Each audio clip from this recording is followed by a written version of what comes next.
Mi nombre es Maximiliano Mamaní, soy de Jujuy, Argentina, tengo 24 años y básicamente mi obra labura la cuestión coreográfica performática y sobre todo vinculado a mis procesos y a mi trayectoria de vida, ¿no? Suelo decir que mi obra está muy vinculada a la teoría encarnada. La teoría encarnada lo que está pensando básicamente es poder todo lo que nos constituye, todo lo que nos construye en este proceso de vida y los procesos de vida anteriores de nuestros ancestros, poderlos vincular y poderlos proyectar, en mi caso, en lo que es el arte. Yo hago un personaje drag queen o un personaje de transformista o de vestida que se llama Bartolina Sixá. Bartolina Sixá, en homenaje a la lideresa de los Andes, Bartolina Sisa, que peleó en la época contra la colonia en el siglo XVIII y que de hecho murió por por sus luchas y por sus reivindicaciones, y que básicamente Bartolina Sixá, mi personaje, va a estar constituido en una interseccionalidad entre mi identidad sexual. Yo me denomino y me posiciono como una persona marica, marica pensándose contra la perspectiva LGBT normada colonial, y también construida Bartolina Sixá desde una crítica tanto al arte masculino y también al arte hegemónico blanco. Poder constituir y construir arte desde la periferia y construir arte desde nuestras propias realidades como maricas, como negras, como morenas tercermundistas.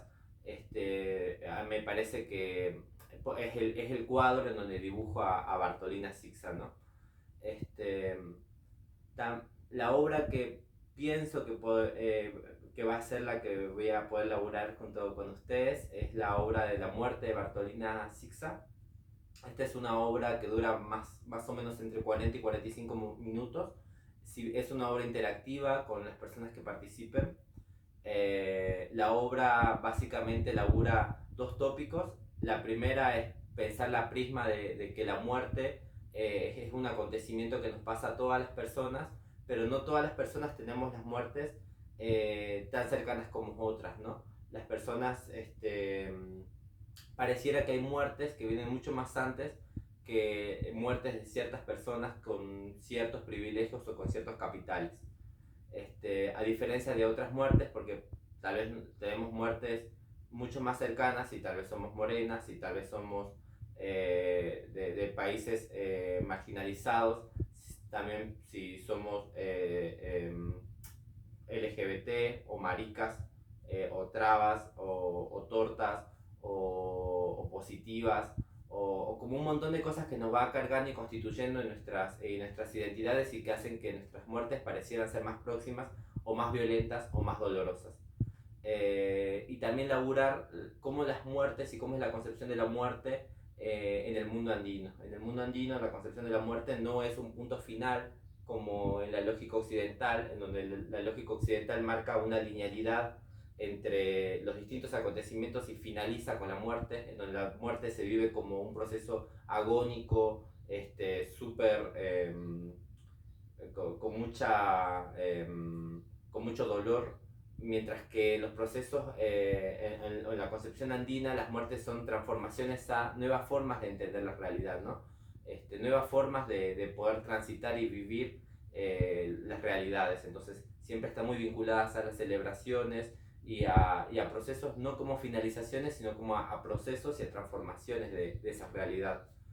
Este, y en ese sentido, vincularlo también con la muerte de Bartolina Sisa. Bartolina Sisa muere bajo el mando colonial, bajo la corona española, que dictamina un dictamen en donde dice cómo va a morir Bartolina Sisa. Bartolina Sisa, la lideresa, ella muere atada de sus trenzas y arrastrada por la plaza principal de La Paz, para agonizar de esa forma y así ser amputada y llevada a exponer a las plazas principales de las ciudades coloniales de la época.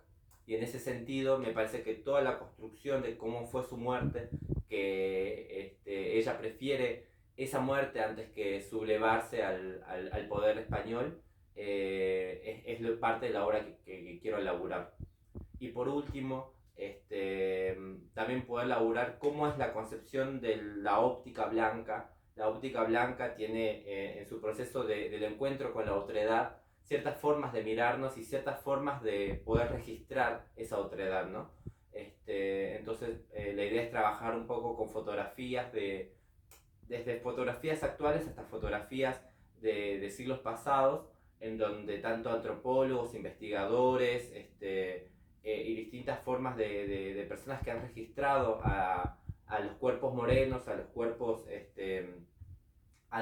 otros, a esas otredades, los han hecho poner de ciertas formas, muchas veces desde el desnudo, porque siempre estuvo esa perspectiva o esa mirada de animalizarnos o infantilizarnos.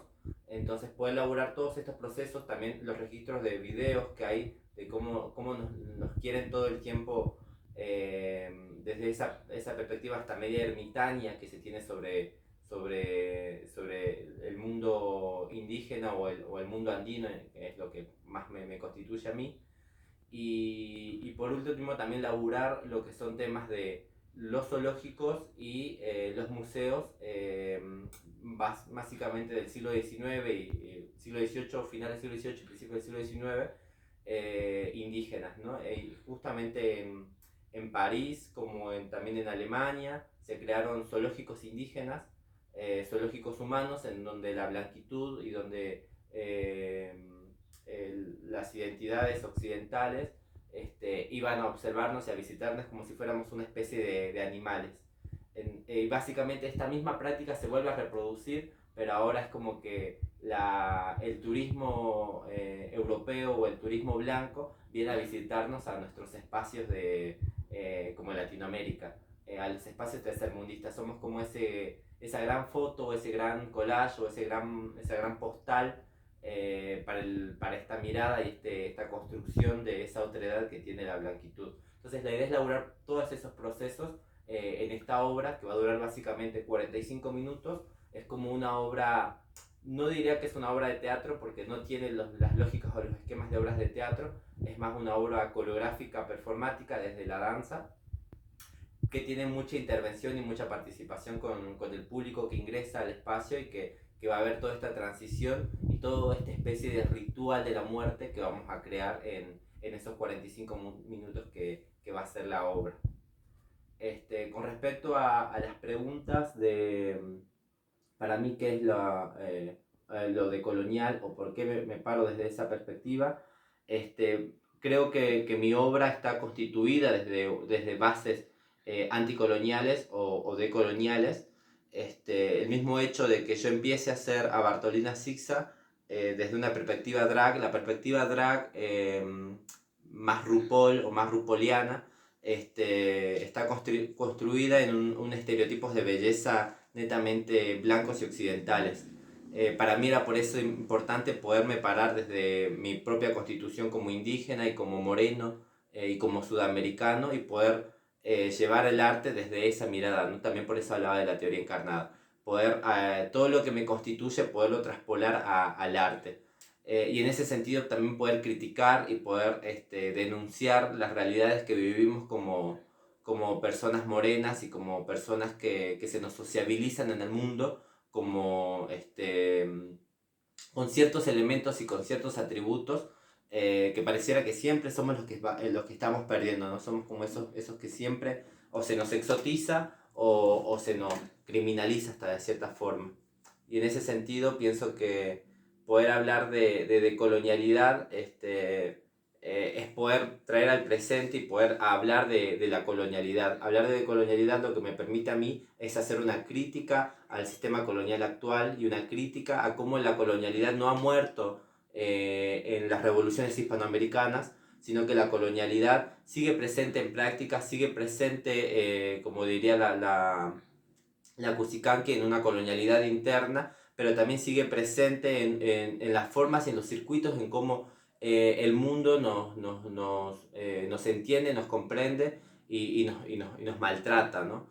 la colonialidad desde cómo toma nuestros elementos y nuestros recursos naturales, cómo se apropia de nuestra cultura, cómo se apropia de nuestras identidades, son prácticas netamente coloniales, que la idea desde mi arte es un arte que pueda contaminar y que pueda crear estrategias para que nos podamos movilizar los cuerpos, y movilizar los cuerpos, precisamente los cuerpos marginalizados o los cuerpos periféricos que no estén dentro de esa hegemonía colonial blanca, es la idea de mi obra, podernos movilizar todas esas periferias y todas esa plaga que somos para la blanquitud colonial, y podernos seguir sembrándonos y construyendo es parte de lo que es mi obra. Y por eso creo que también, y en sentido a esa última pregunta de cómo podemos trabajar en grupos, precisamente creo que eso es lo que nos constituye y nos une a muchas de las personas que estamos en este espacio, ¿no? Somos construidos y somos entendidos para el mundo como espacios desde la periferia, ¿no? Somos esos espacios que tanto que no muchos no lo quieren ver, o si lo quieren ver desde una mirada súper fetichizada. Y para mí poder laburar con gente desde migrantas, morenas, maricas, tortas, trabas, que son cosas que a mí me constituyen y otras que les constituyen a ustedes, fuera de esa hegemonía, nos permite fortalecernos y vincularnos y crear estrategias para poder ir por todo y contaminarlo todo y volvernos a plantar como plagas en todos los espacios que sean necesarios ir a plantarnos.